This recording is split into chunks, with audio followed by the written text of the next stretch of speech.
Hi everyone, thank you for joining the live question and answer series. As always, you can post your questions in the comments section and listen to the Rav's answers live. For the first question, we had a question from our friend named Lisa, and she had wanted to know, it seems as though there's some type of connection between Purim and Pesach, Purim and Passover. And she wanted to know what exactly is that connection. So the simple connection is actually that in terms of the sequence of the year, that Nisan is the beginning of the holiday season. That's the first. It's a Rosh Chodesh. Nisan is also the beginning of the festivals begin. The holidays begin from Pesach to Shavuos to Sukkot. That's the progression. And therefore, this is periodically on a spiritual level, it's a constant progression.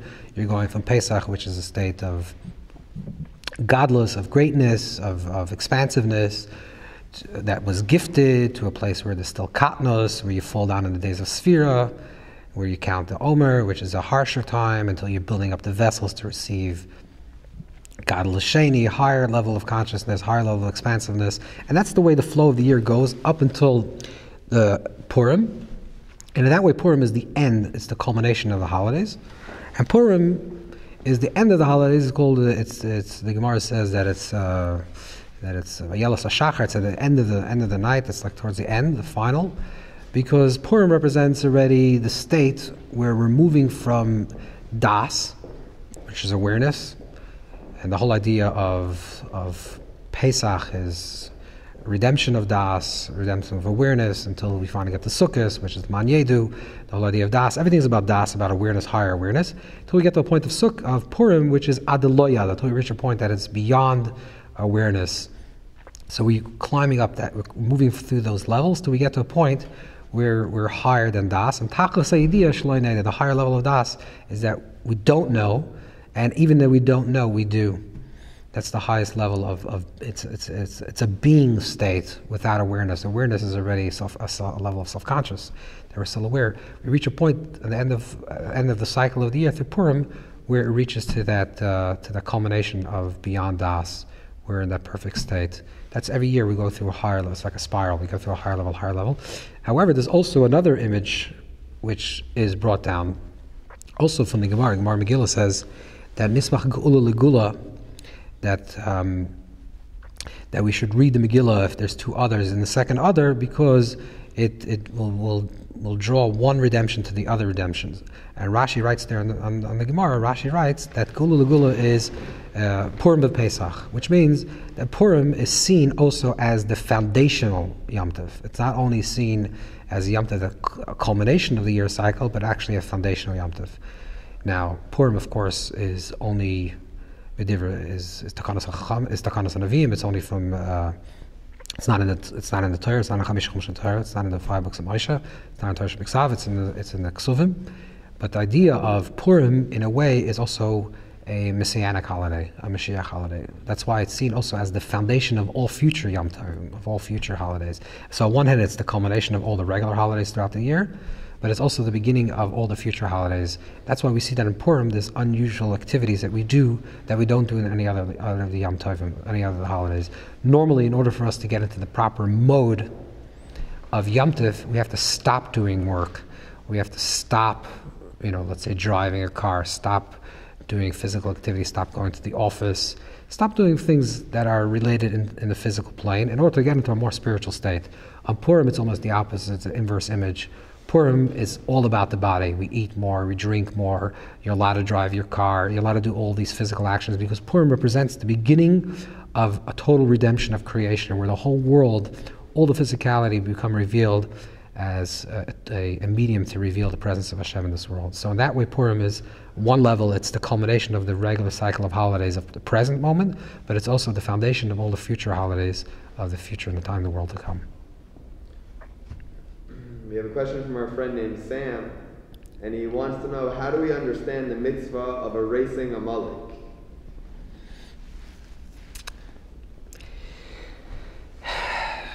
There's a lot of understandings to this, but we'll use the Rambam's perspective, the Rambam's understanding of this.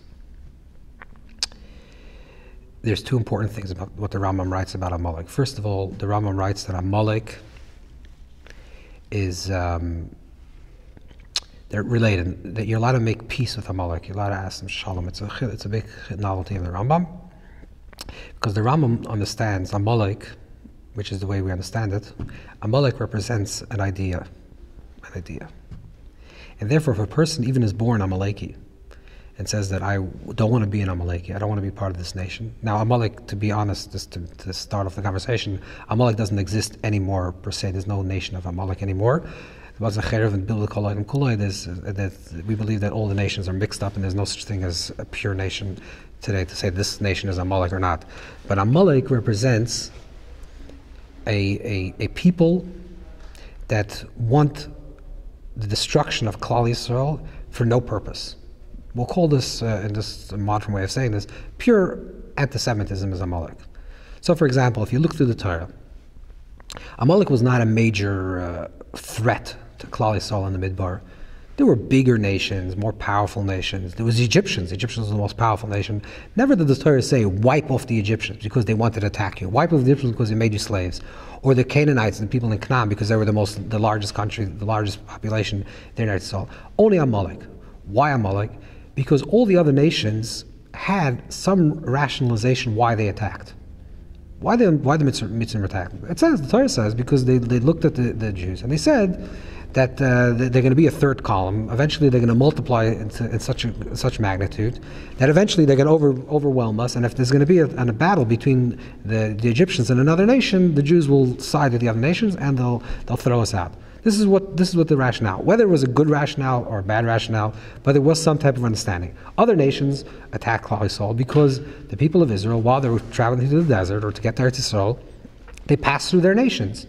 So it was a threat to their own sovereignty, at least they imagined it this way. The only people that attacked Klal Yisrael from the back, they attacked Mata Oivi Agea when they were weak, and they attacked the back of the legions, the back of the people that were walking. They attacked from the back. Why did they attack someone from the back? And why did they attack? We weren't passing through Amalek. We weren't going through their land. We weren't enslaving Amalek. We didn't do battle with Amalek. They just attacked. That idea, they just attacked. They attacked because what Amalek said is that Klal Yisrael cannot be. The existence of Klal Yisrael, the existence of a Jew, is something that we can't tolerate. Not because they're going to be stronger than us, and not because they're going to attack us, and not because they're going to overwhelm us, or not because they're smarter and taking our money. Nothing. No rationale. We're just attacking because we don't like these people. That concept of Amalek is something that we have to completely eradicate. Now, of course, we have to eradicate all evil. And that concept of Amalek is the concept of one people saying, we have to erase this race. Why? Because they're just a thorn in our eyes. Just because we don't like them. That concept of Amalek is the extreme form of evil. If there's an evil that has some form of rationalization, and of course it can be terrible evil, but it has some form of relation, it has to be killed. You have to kill off that evil, and we have to fight evil. But an evil that says we want to kill another people just because they're another people, that is the worst evil in the world. That cannot have any tolerance for that type of evil, and that we have to erase. We're not talking about a people, we're talking about a people that subscribe to this type of way of thinking. This cannot be tolerated in any world. And this is why we have to fight Amalek. We have a question from our friend named Martin, and he wants to know that he's a little bit confused between what is Adam Kadmon and what is Adam Harishon. He explains it. He has a little bit of a multi-layered question, but he wants to know what's the relationship between Adam Kadmon and Adam Harishon. And in addition, is Adam Kadmon a higher state than Atzilut, or is it primordial man? Is it something just completely separate?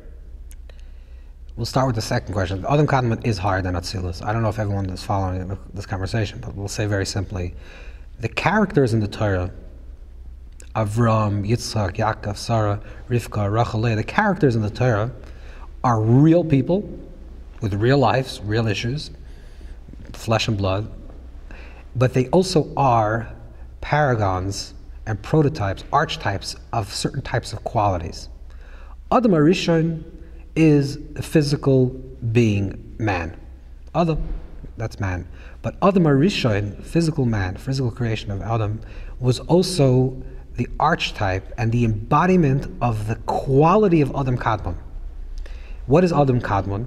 Very quickly, Adam Kadmon is, to say it in a very simple way, Adam Kadmon is like the blueprint of all possibility, the way it exists in its perfect state. That's Adam Kadmon. It means everything in this world, every single thing that was ever created from Atzilus forward, everything exists within Adam Kadmon. It's the blueprint. But everything the way it exists in Adam Kadmon exists in its perfected state, the way it should be. It's like, for example, in a metaphor in your life, let's say you have an idea of, you want to build a table. I don't know, you're an architect, you want to build a table. You have a certain conception of how this table should look in your mind. Its legs and its perfect positioning and exactly the diameters and the exact structure and how big and how wide and what type of wood. This is the image you have in your head. And it's perfect in your mind. Then you actually go ahead and build it. And when you build it, it's not so perfect. Okay, it gets a little scratched. The wood is not perfect. It's a little pressed wood. It's not such good wood, etc., etc. And the issue is that it's not as perfect the way it exists in Adam Kadmon. This is the same thing also in our own lives with the whole creation. Creation, the way it exists in Adam Kadmon, is the way things exist in their perfect state. So it says, like, for example, that the Baal HaTanya, Alter Rebbe, used to look at a person and try to see the person, was able to see the person the way they exist in Adam Kadmon. When the Alter Rebbe was able to, this great tzaddik was able to look at another human being, he was able to see them, how they exist in their potential. What was the conception, what was the blueprint in Hashem's mind, the way Hashem saw Chaim Yankel, this particular person, to exist? That's the way he was able to see them. And that's the way everything exists. So Adam Kadmon is like the combination of every single thing that would ever exist in its conceptual level and in its state of perfection. And that's Adam Kadmon. So since Adam Harishon, the first man, before the Chet Eitz Hadas, before he ate from the tree of knowledge, which means before he lowered himself into the world of duality, was still connected with the tree of life, the Eitz HaChaim, which means that he was still connected with the perfection of it is, and Adam is seen as also the parent of all mankind, both physically and also, like the Medrash says, all souls come from Adam. So Adam now becomes the prototype or the archetype of Adam Kadmon as well. So they're interlinked. After the Chet Eitz Hadas, Adam Harishon and Adam Kadmon actually break apart, which means that Adam Harishon becomes Adam Harishon and not Adam Kadmon, because now he's living as a man and not just as a reflection of the way he exists in Adam Kadmon. We have a question from our friend named Moshe, and he wants to know if the Rav has any advice. It's a little general, but he wants to know if the Rav has any advice for someone who has lost desire to learn Torah.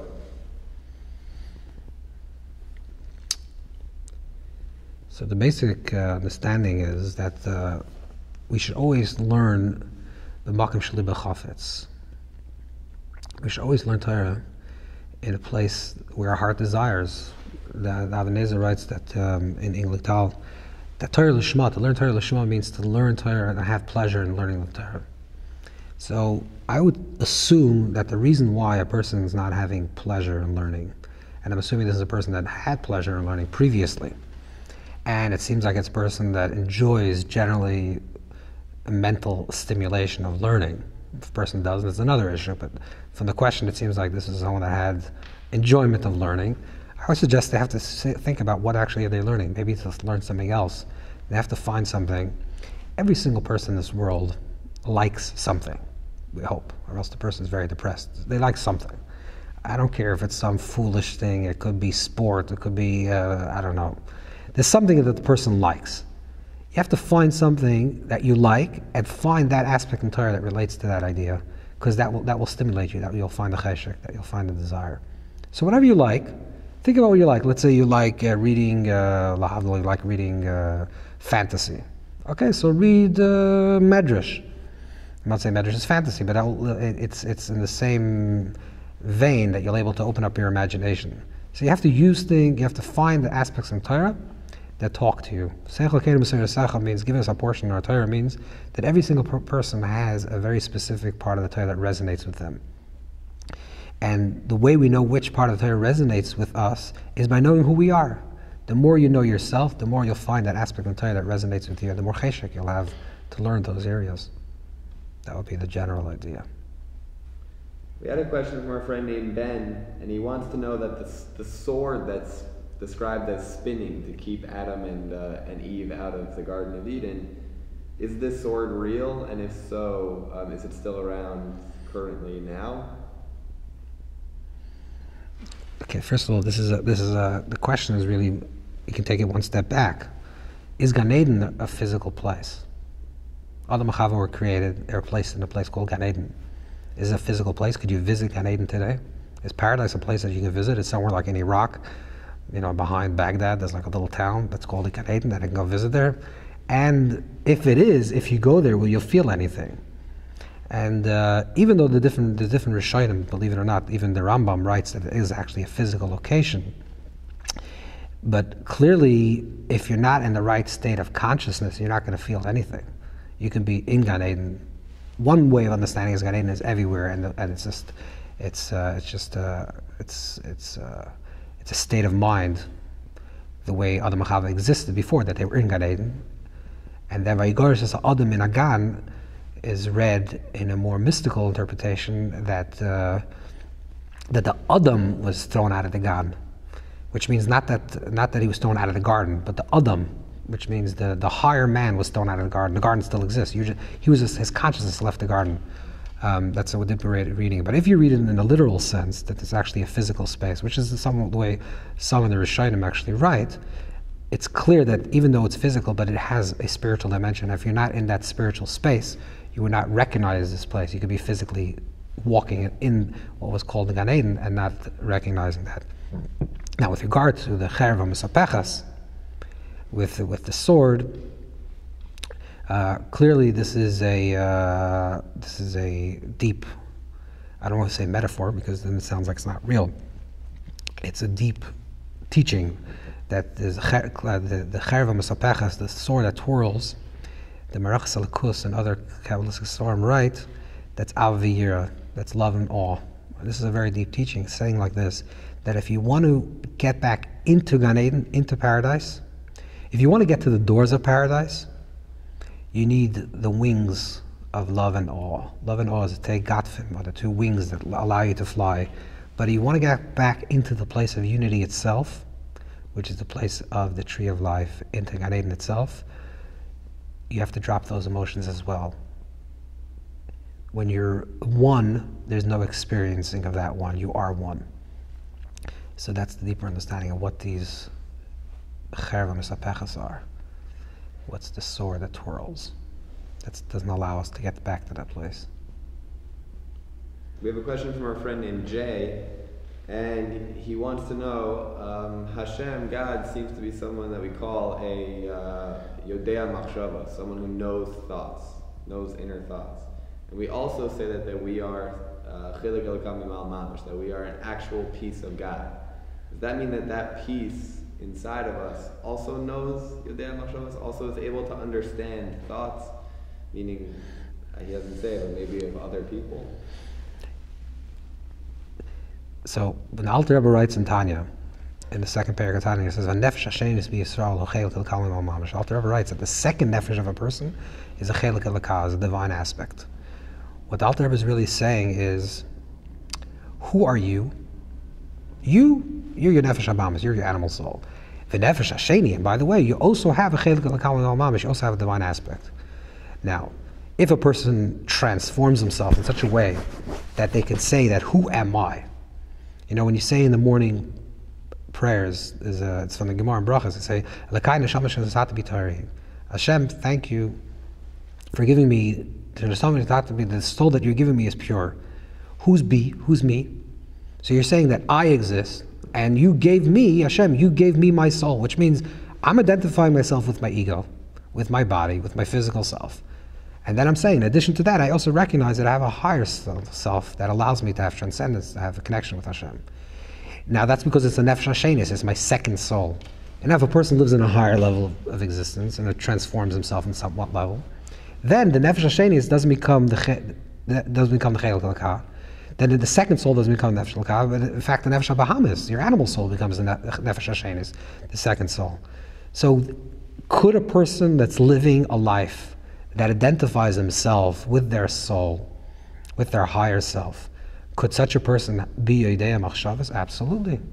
Because if a person is connected to a higher level of consciousness, and a person is not tied down to their ego and to their physical self, and living a higher spiritual level, if a person is on the level of a tzaddik, then that tzaddik can be a Yodea Machshavas, can read another person's thoughts. Clear? We had a question from a friend named Michael, and he wanted to know, is a person allowed to pray for their child if they have a pregnant wife? Are they allowed to pray for their child to be a certain gender? Or does it, are you just supposed to... It's actually, the Gemara, it's a machlokes between the Bavli and the Targum Yonis Ben Azil, but it's a question if it's a tefillah shav, if it's a wasted prayer, because once the gender is already created. So it says like this, up until 40 days, when the gender is not yet formed, there's no Yitziras Havla, there's no total formation of the child, you can technically still pray for the gender of the child. After 40 days, no, you can't, it's a tefillah shav. It's a waste of prayer, because you just, the gender is already, you should pray that the child should be healthy. However, the Targum Yonis Ben Azil says something very strange, that what it says, Vateitze Dina Bas Leah. So Chazal tell us that Dina and that really Rachel was pregnant. This one way reading Chazal is this, that Leah was going to be pregnant to have a boy, and Rachel was pregnant to have a girl, and they were mispalel, they prayed, and it was changed. The gender was changed, right? There's Targum writes that not only was the gender changed at some point, so we can say this happened before Yitzias Havla, before the 40 days, but the Targum writes, I don't know what this means. We have to understand what this means. That the babies are actually switched wombs. That the baby that existed in the womb of Rachel switched out and came into the womb of Leah, and Leah came into the womb of Rachel. So then you can say that you can actually pray even after 40 days. I don't think you should do it anyways. You should probably just keep to what it says in the Gemara and pray that your child should be healthy. And that's the main thing in life anyways, that the child should be a healthy child. We had a question from our friend named John, and he wants to know, he heard about this chilek elokah mimal mamish, that we're a piece of God. Yeah. And he wants to know, what does that mean? Is there like a percentage, or does that make up only a certain part? So that's what we answered before. That's the question. It starts off as a part. As a part. Well, how much is a part? Depends on you. How connected are you to your godly spark?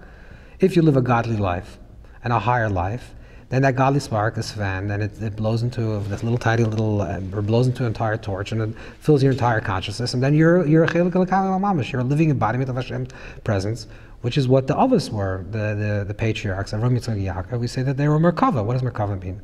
They were a chariot. Their whole life was dedicated to Hashem. So therefore, their whole life was chelik elokah mamish. It was completely expressed in every single vein of their bodies. And a person that has less access to that and is more involved with the animalistic part of self and their ego, so it becomes diminished until it becomes almost completely opaque. It's possible. And then once in their lifetime, that soul can, jump out of when they come to some type of major challenge in their life or some type of major hardship, and all of a sudden the chelik elokah is drawn out. And that's what the Alter Rebbe writes in Tanya as well. That sometimes people are not living connected to this chelik elokah, and once in their life, in the time of Mesiras Nefesh, self-sacrifice, that soul is brought out. So it's really a question of our own self. It's not a percentage. It's a question of you. How much you want to live? How much you want to live a higher life? We're all born with a nefesh habahamis. We're all born with a sense of ego. It's actually healthy. The Medrash says it's toiv ma'od, very good to have this nefesh habahamis, because a child that wouldn't have a nefesh habahamis, wouldn't have an animal soul, would expire, unfortunately. If a child wouldn't cry 2 o'clock in the morning that it needs milk, it would starve. So that's part of healthy for survival, to grow and to be a human being, is that we need that ego. We just have to make our ego transparent. It's not to eliminate the ego. We have to make it transparent. We have to know that the ego is working consistent with our higher self. And the more we live connected to our higher level of self, the more the ego becomes more transparent, and the more percentage we're a godly soul. We had a question from a friend named Nancy, and she says, how could it be that the forefathers, before they got the Torah, were such pivotal characters, and we still learn about them now, and they changed everything? We learned so much about them, such as instituted prayer. But now that we have the Torah, shouldn't there be more room for people to be able to become such impactful people? Why does it seem that as though as time goes on, we can become less like the Avos and more just? It's not so much a question of more or less. It's not so much a question of more or less. Because also the person has to ask himself a question. Every person has asked themselves a question. When will my actions be Yagiyah? Doesn't mean be like, but Yagiyah, unreal, to touch, to be similar to the works of Abraham, Isaac, and Jacob, which means that we have to emulate to live that type of life.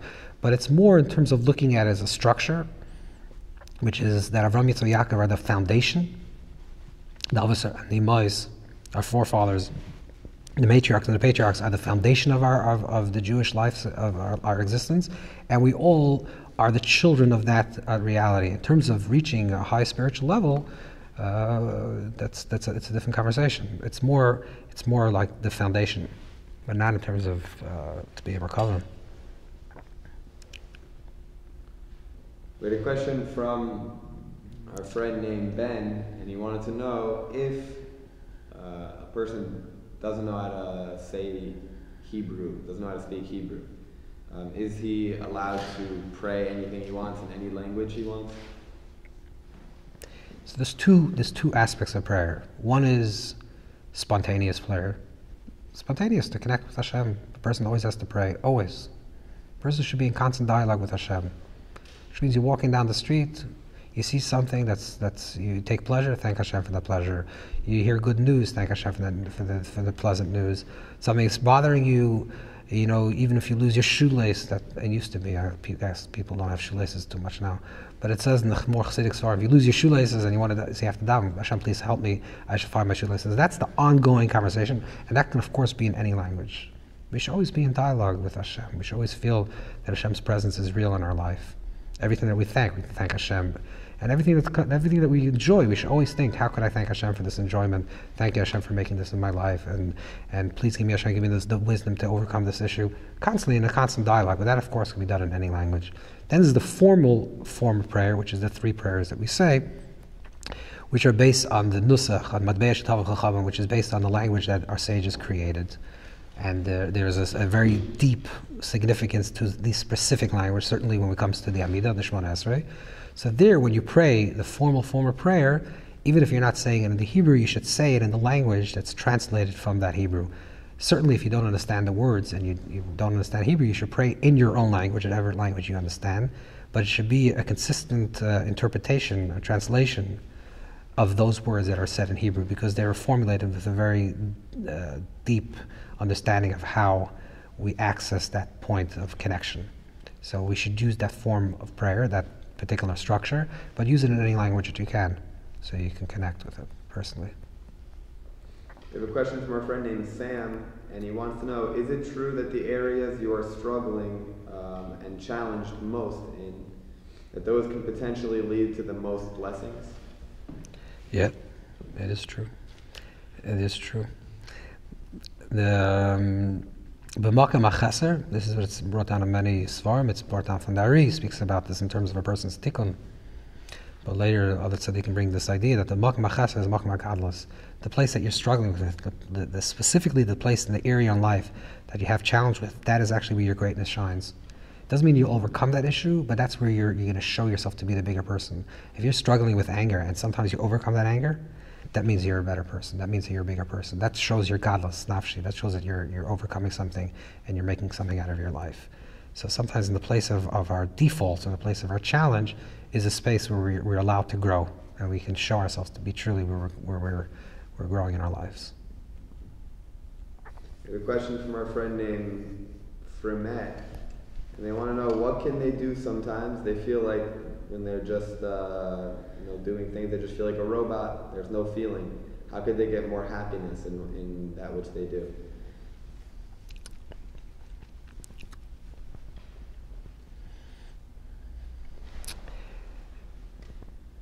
The question is reversed. It's not a question of getting happiness from the things you do. You have to be happy, and therefore you're going to do the things that are going to bring your happiness. Happiness is a posture when a person knows why they're here, what's their purpose, what do they have to achieve in this world, and a person's living that. If a person understands, okay, why are these my parents? Why are these my children? Why is this my spouse? Why are these my friends? Why am I in this job? What am I doing in this world? Why do I have this body and this situation? Why am I born in this country with these people? And a person understands the context of their life, understands everything that's going around them, and understands that there's a specific purpose for their creation. That Hashem has a very specific purpose for this soul coming down to this world, and a person's achieving some form of tikkun, some type of form of elevation, and articulating that aspect of themselves that's special to them, that's unique to them, that no one since the beginning of creation till the end of creation will ever be like them in this exact situation. There never was a you, there never will be a you. And a person understands that deeply and is living from that place of purpose, that brings them joy. And when a person is in a posture of joy, they're going to do actions that it's going to be joyful. And everything will be filled with joy. If there's other emotions that can be triggered through doing, if a person's feeling, lonely, or a person's feeling depressed, okay, that you can do an action to help another person, to be there for another person, that can bring you that sense of, can stimulate your being. But the whole posture of a person to be joyous is that we have to think about joy as a condition. We have to be in a constant state of joy. Even though Hashem b'simcha means we have to serve Hashem in joy, it doesn't mean when we do a specific action, we have to be in joy. It means we have to be in a posture of joy. Joy doesn't mean ha-ha and laughing. Joy means you're sameach because you're sameach. You're growing, you're moving, you're developing, you feel your purpose. That's where joy comes from. We had a question that came in and said that if this person heard that nowadays there's no fasting. Fasting is not the work of this generation. But if fasting is not the work of this generation, how are you supposed to fix up a bad dream? If you have a bad dream, because usually you would fast for a bad dream.